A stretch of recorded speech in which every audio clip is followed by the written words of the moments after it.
Le Real Madrid, les amis, s'intéresse de près, comme vous l'avez vu dans le titre, à Reece James et aussi à Serge Gnabry, deux joueurs de très haut niveau à leur poste qui sont vraiment des références à mon sens à leur poste aujourd'hui, qui prouvent vraiment match après match en championnat ou simplement aussi en Coupe d'Europe, qu'on peut compter sur eux, qu'aujourd'hui ils ont passé de nombreux paliers à l'orage et qu'il est peut-être enfin temps pour eux de passer à autre chose, de voir une nouvelle dimension dans pourquoi pas le meilleur club du monde. Du coup, dans cette vidéo, on va voir ensemble pourquoi leurs deux profils sont intéressants. Est-ce que le Real Madrid peut vraiment réussir ses opérations sur le mercato de 2022 ou 2023, et surtout qu'est-ce que ces joueurs là pourraient apporter à l'effectif avec leur arrivée. Mais avant de commencer la vidéo, les amis, celle-ci est sponsorisée par le jeu mobile et application Tennis Clash, disponible sur Android et iOS. Tous les liens de téléchargement sont en description. D'ailleurs, tous les nouveaux joueurs ont l'occasion de participer à un grand concours pour gagner un voyage à Paris et un grand prix d'une valeur de 5000 €. Car cette année, Tennis Clash collabore officiellement avec le tournoi de Roland Garros et ils vont lancer pas mal d'événements et des tournois spéciaux à l'intérieur du jeu, avec notamment des prix incroyables comme celui dont j'ai parlé juste avant. Ce qui est intéressant dans le jeu, c'est que tu vas pouvoir créer ton propre joueur et défier autant l'ordinateur que les autres joueurs dans différents modes et tournois en ligne en PVP. Tu vas pouvoir créer un personnage à partir de rien, le faire monter en rang, en niveau à force de gagner des matchs et de l'expérience, lui faire gagner des accessoires autant in-game que aussi avec ceux que tu peux acheter directement dans la boutique du jeu. Via les niveaux que tu vas monter et les points de compétences que tu vas gagner, tu vas pouvoir rendre ton personnage de plus en plus fort et lui faire gagner des points dans les caractéristiques que tu veux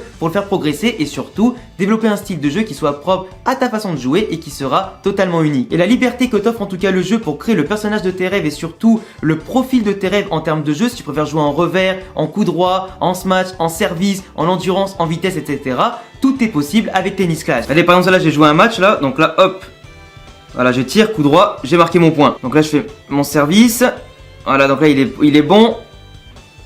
Voilà, 2-1 pour moi, je suis tranquille là. Là je suis bien placé, je suis en place. Et normalement j'ai gagné. Youssou mon gars, la victoire! Que j'aime, un gameplay qui est quand même fluide et facile à utiliser, facile à comprendre et qui est basé non pas sur la chance mais sur tes véritables compétences et ton niveau. Du coup, si tu veux devenir un as du tennis et surtout devenir le numéro 1 mondial de ce jeu là, tu as tous les liens pour le télécharger sur Android et iOS dans la description. À toi de jouer, champion. Et n'oublie pas qu'en téléchargeant le jeu, tu peux aussi remporter un concours d'une valeur de 5000 € et un voyage à Paris. Alors comme on en parlait dans l'introduction forcément et c'est le sujet de la vidéo d'aujourd'hui, Reece James et Serge Gnabry pourraient arriver au Real Madrid pour simplement renforcer le côté droit de manière significative et surtout qualitative, avec deux joueurs qui jouent donc pour l'un arrière latéral droit qui peut aussi être piston droit, qui peut aussi par moment être ailier droit, et un autre comme Serge Gnabry qui peut jouer à quasiment tous les postes offensifs, que ce soit en tout cas sur la droite, sur la gauche, qui peut jouer en pointe, qui peut jouer même des fois derrière l'attaquant ou dans un schéma à deux attaquants. On a deux joueurs ici au profil extrêmement polyvalent, qui sont très rapides, qui sont puissants, qui sont bons dans les dribbles, dans la construction du jeu, qui peuvent aussi aider à perforer les lignes adverses, qui sont bons avec et sans ballon et qui possèdent en plus tous les deux un côté tactique assez développé. Ils ont non seulement la vision, etc. C'est quand même des joueurs extrêmement complets avec des volumes de jeu plutôt impressionnants pour leur âge justement, et qui ont, comme je le répète, une expérience du haut niveau qui est quand même importante. L'un joue à Chelsea et joue aussi en équipe d'Angleterre, l'autre est titulaire aussi en équipe d'Allemagne et surtout apporte énormément de plus-value au Bayern Munich après un passage raté un petit peu à Arsenal, un passage plus aguerri après au sein de la Bundesliga avant d'arriver au Bayern, et finalement on a deux joueurs aujourd'hui ultra compétitifs. Pour le côté financier, alors il est vrai que pour l'instant Serge Gnabry coûterait entre 20 et 40 millions d'euros au Real Madrid s'il devait signer cet été, parce qu'il n'y a plus qu'un an de contrat avant du coup de finir en 2023 du coup le bail qui le lie au club allemand. Il pourrait venir gratuit normalement l'année prochaine, tout comme l'a fait Alaba l'été dernier contre une petite prime à la signature. Serge Gnabry, qui à mon sens est un joueur, comme je le disais, qui est très polyvalent, percutant, qui est très bon en dribble, en vitesse, qui peut jouer autant en profondeur que dans les pieds, qui va aider à étirer les blocs adverses et qui peut par moment aussi jouer autant pour lui que pour un autre attaquant, comme il le fait au Bayern avec Thomas Müller ou encore Lewandowski. C'est un joueur qui a le sens du collectif, du sacrifice, qui n'est pas égoïste devant la cage, qui va penser des fois plus à faire briller le copain que l'autre, enfin que soi-même, et surtout c'est un joueur à mon sens qui est extrêmement mature dans le sens où il connaît l'exigence des grands club, il sait qu'il y a de la rotation, il sait qu'il ne peut pas être titulaire à tous les matchs, comme on le voit notamment au Bayern, ou quand même avec un schéma offensif assez développé, avec des mecs comme Musiala, comme Müller, comme Sané, comme Coman, comme le Lewandowski, etc. Il a besoin de faire tourner un club comme ça. Et donc forcément, lui, il s'en fout des titulaires à des moments, d'être remplaçant à d'autres, il sait que c'est le jeu de faire tourner, c'est la concurrence, et à ce moment-là, du coup, c'est vraiment la mentalité qu'on cherche dans un club comme ça, comme le Real Madrid, où la mentalité gagnante passe avant tout et forcément l'esprit du collectif avant les individualités. Et encore plus quand tu as des joueurs comme ça qui ont la mentalité allemande de la victoire, la victoire, la victoire. Et s'ils peuvent écraser l'adversaire, ils le font. Et Gnabry, sa polyvalence pour jouer à gauche, en pointe, en tant que deuxième attaquant, un petit peu derrière, etc. Ça rentrerait vraiment dans l'effectif du Real Madrid, dans la stratégie à long terme. On va avoir besoin de joueurs de très haut niveau en termes de qualité et aussi en termes de quantité pour pouvoir avoir une équipe type, mais aussi des remplaçants qui peuvent être exceptionnels pour faire pencher la balance durant les matchs, durant aussi certaines compétitions où tu as besoin de faire tourner, etc., faire souffler les cadres. Et pour moi, Gnabry, s'il vient, ça peut autant être un titulaire en puissance qu'un très bon remplaçant ou limite un titulaire bis, parce que moi, un Gnabry qui vient au Real Madrid, je le verrais difficilement remplaçant, tu vois. Surtout au ce moment où on a un côté droit qui est désigné par la plupart des observateurs comme le côté le plus faible du Real depuis 2 ans maintenant, de manière défensive et offensive. Et il est clair qu'avec Asensio, Rodrigo, Gareth Bale et Eden Hazard, on a eu du mal à trouver quelqu'un qui occupe vraiment la place de titulaire à droite et qui soit qualitatif à tous les matchs, à tous les levels, en termes d'efficacité et tout ça. Ça change énormément, surtout entre Asensio et Rodrigo. Rodrigo qui en ce moment explose vraiment avec les prestations qu'il a pu faire contre Séville, contre Chelsea et ses belles rentrées en jeu, mais qui s'impose pas vraiment comme un titulaire en puissance. Certes, à mon sens, il peut avoir une progression, une explosion comme l'a eu Vinicius en ce moment et qui peut être du coup le pendant droite de Vinicius, mais il est clair qu'avec l'arrivée d'Mbappé au Real Madrid, ça va chambouler les postes. Ça va chambouler les postes parce que Benzema va rester ici encore 1 an. Donc on sait très bien d'avance que Vinicius sera à gauche, que Benzema sera en pointe et Mbappé sûrement à droite. Et que déjà tu as déjà les places de titulaires. Mais forcément si le Real peut faire des opportunités, peut saisir les opportunités comme des Serge Gnabry, etc. Plus conserver des Rodrigo qui malheureusement sera plus remplaçant qu'autre chose. C'est quand même nécessaire pour le Real, quand tu veux jouer la Ligue des Champions, la Liga, la Copa, d'avoir un effectif, comme je le disais, avec une équipe A, une équipe B et des joueurs surtout avec la concurrence qui peuvent rentrer en cours de match, faire la différence. Après, comme je le disais avec Gnabry, ça va apporter de la concurrence encore devant, mais comme on perd pas mal de joueurs offensifs au niveau du coup des contrats, etc. et probablement des joueurs qui vont partir, faut apporter de la qualité, de la quantité, t'es obligé. Et même si ça peut freiner peut-être à des moments la progression d'un Vinicius ou d'un Rodrigo, malheureusement, c'est aussi le jeu des grands clubs. T'es obligé d'apporter de la concurrence avec des grands joueurs pour accompagner les jeunes, pour jouer sur plusieurs tableaux. Tu peux pas compter éternellement sur les jeunes, à moins qu'ils deviennent tous incontournables et du niveau d'un Mbappé, tu vois. S'ils sont indiscutables comme ça, tu leur apportes des petits concurrents ou alors les jeunes de la Castilla, etc. pour les faire souffler. Mais dans le cas où les joueurs n'ont pas encore explosé à 10 000%, t'es obligé d'apporter de la concurrence avec un mec comme Gnabry par exemple. Et du coup, Gnabry, gratuit l'année prochaine ou, sachant qu'en plus l'année prochaine, Benzema peut-être ne sera plus au Real Madrid après 2023, sauf si le Real le prolonge parce qu'on sait jamais. S'il continue de faire des prestations de ce niveau-là, je vois mal le Real Madrid lui dire ok tu peux partir. S'il continue de faire comme ça, il va rester. Du coup, si Gnabry vient en 2023, ce qui sera à mon avis beaucoup mieux si tu veux conserver Rodrigo avec une progression plus intéressante et Mbappé que tu vas inclure dans l'effectif, ça peut être pas mal. Par contre après à gauche, il va nous manquer des joueurs parce que Eden Hazard va sûrement partir, que Gareth Bale est en fin de contrat, il sera pas conservé, comme Isco milieu de terrain sera pas conservé, etc.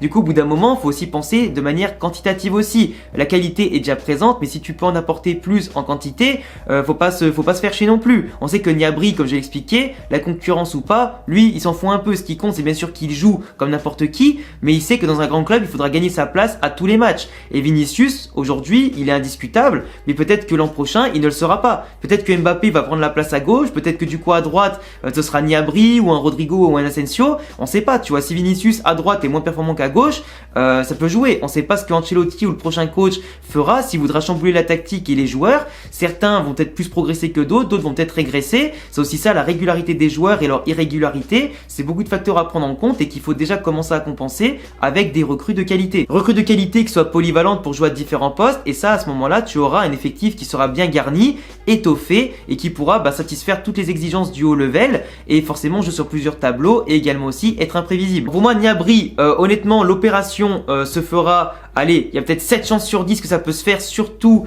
l'été prochain. Pour cet été je vois plutôt un 5 ou 6 sur 10, ça dépend aussi de la politique du Bayern, s'ils perdent ou pas Lewandowski, si Gnabry va prendre peut-être plus d'importance au sein de l'effectif ou pas du tout, ou s'il prolonge, malheureusement on sait jamais, mais il est clair que si Gnabry est libre, je le vois vraiment arriver par contre l'année prochaine au Real à 8 ou 9 sur 10, tu vois. Et ça apporterait à mon sens beaucoup de qualité offensivement, un mec qui aussi fait le repli défensif, qui joue très bien techniquement, qui apporte beaucoup d'idées aussi au jeu du Bayern actuellement, qui pourrait en apporter beaucoup au Real Madrid, et je pense qu'il a le style de jeu pour réussir en Liga assez facilement. Et après de l'autre côté, du coup pour terminer avec le joueur qui je pense pourrait vraiment convenir au Real Madrid, dans un poste où on a vraiment des besoins actuellement, c'est bien sûr Reece James qu'on en parlait tout à l'heure. Reece James qui pourrait coûter 70 millions d'euros. Alors pourquoi 70 millions d'euros pour un joueur assez jeune qui n'a pas extrêmement prouvé tout ce qu'il fallait à tous les levels, même s'il a déjà remporté la Champions League avec Chelsea, etc. Mais pour moi c'est un joueur qui, même s'il peut devenir indiscutable avec l'Angleterre et encore passer des paliers avec Chelsea, 70 millions d'euros, c'est expliqué parce que déjà les latéraux coûtent très cher, les latéraux de haut level coûtent très cher, très coûteux parce qu'il n'y a pas forcément beaucoup de joueurs de très haut niveau à ce poste-là, ou alors il faut les prendre très jeunes, et comme je le disais, en général c'est des joueurs qui ont des hauts potentiels et une grosse marge de progression, du coup ça coûte cher, donc c'est le cas de Reece James notamment, qui a 23-24 ans en ce moment, et qui du coup a encore toute sa carrière devant lui pour encore plus exploser. C'est aussi un joueur qui est très polyvalent, qui peut jouer arrière droit, piston droit, ou même des fois ailier droit ou milieu offensif droit, donc forcément un joueur comme ça coûte cher, et en plus c'est un anglais, et les anglais coûtent encore plus cher que les autres, donc c'est pour ça. Mais sinon Reece James pour moi en termes de puissance, de technique, de jeu sans ballon, avec ballon, pour dédoubler sa qualité de centre, sa qualité de frappe, du droit, du gauche, de près, de loin, sa capacité à percuter, à créer le danger, à apporter le surnombre aussi suivant son positionnement, à faire un pressing de tous les instants et à savoir faire l'essuie-glace comme le Carvajal de très haut level qu'on avait avant à son prime, pour moi c'est parfait. Pour moi, ce mec-là, en plus, il est très sérieux, il est très concentré sur le ballon, sur la tactique, sur les joueurs qui peuvent être autour de lui. C'est un mec qui ne néglige absolument aucun détail. On l'a vu contre le Real, il était extrêmement dangereux. Le danger avec lui, ça peut venir de partout, et ça me rappelle vraiment le Carvajal à son prime. Et vraiment, sa polyvalence est la clé, je pense, d'un bon transfert, parce que du coup, il pourra apporter énormément. Et surtout dans un match où on perd, par exemple, où tu veux passer en 3-4-3 ou en 3-5-2, bah c'est lui qui peut t'apporter l'élément manquant pour apporter un équilibre dans une stratégie ultra offensive par rapport à ses montées, ses descentes, tout comme Ferland Mendy à gauche pourrait le faire, tu vois. Et pour moi, c'est le genre de joueurs qui sont très importants, qui ont un niveau de maturité à leur âge parfait, qui ont de l'expérience, qui a déjà remporté des gros titres, qui peut encore plus gagner sa place avec la sélection anglaise, et qui à mon sens montre à tous les matchs une régularité impressionnante, en plus d'un engagement, d'un physique, d'une vitesse, d'une technique. Enfin, tu vois ce que je veux dire ou pas? C'est un joueur qui est vraiment pour moi différent, et ça se voit. Et pour moi, ce genre de joueurs-là, si on peut les avoir, même si Chelsea, les pauvres, on va quand même pas les dépouiller, je pense, à tous les postes, mais pour moi, ce joueur-là, il a tout ce qu'il faut, je pense, pour réussir au Real Madrid. On sait que de base, les joueurs anglais ne réussissent pas tous en Espagne, mais je pense que lui, il a toutes les compétences, les qualités nécessaires pour le faire. Si en plus il s'intègre parfaitement avec la langue, etc., au contraire d'un Gareth Bale qui n'a jamais fait l'effort de parler espagnol, pour moi, il y a aucune chance qu'il échoue. Au Real, on a un problème au poste d'arrière droit, parce que même si Carvajal se réveille en ce moment, depuis le match aller depuis le match retour contre le PSG, ces gros trous d'air qu'il a fait pendant toute la saison où il n'a pas été bon ni devant ni derrière, le nombre de pénaltys qu'il a provoqué contre nous, le nombre d'erreurs qu'il a provoqué cette année, et depuis maintenant 2 ans, le fait aussi que Carvajal, depuis 2-3 ans maintenant, accumule beaucoup de blessures et d'absences, bah forcément ça nous fait à chaque fois jouer avec Lucas Vazquez, qui certes est un bon soldat, qui certes fait tout ce qu'il peut pour jouer un poste qui n'est pas le sien et se l'approprier, mais contre de très grosses équipes, ça peut nous poser problème. Encore plus quand maintenant nos concurrents vont se renforcer de plus en plus, avec les différentes révolutions de chaque effectif, de chaque équipe, c'est important d'avoir aussi maintenant aujourd'hui des titulaires et des remplaçants de très bons métiers. Odriozola, à mon avis, sera pas conservé par le Real, Vazquez va être conservé cette fois-ci, je pense, pour plutôt combler devant que derrière, pour les années à venir, s'il est conservé en tout cas cet été et l'été prochain. Donc c'est important d'avoir aujourd'hui un joueur qui soit jeune, qui prépare l'avenir, qui soit là pour de nombreuses années pour concurrencer Carvajal, qui des fois pourra dépanner à gauche ou même des fois dans l'axe, hein, comme on l'a vu, qui pourrait justement apporter des solutions à Ancelotti sans forcément devoir acheter un autre défenseur central en plus et garder du coup du budget avec un Carvajal qui, si vraiment il manque des centraux, pourra se dépanner dans l'axe, de comme il l'a fait contre Chelsea en prolongation. Après, Carvajal, c'est pas vraiment un bon défenseur central de métier à avoir sur plusieurs matchs, etc.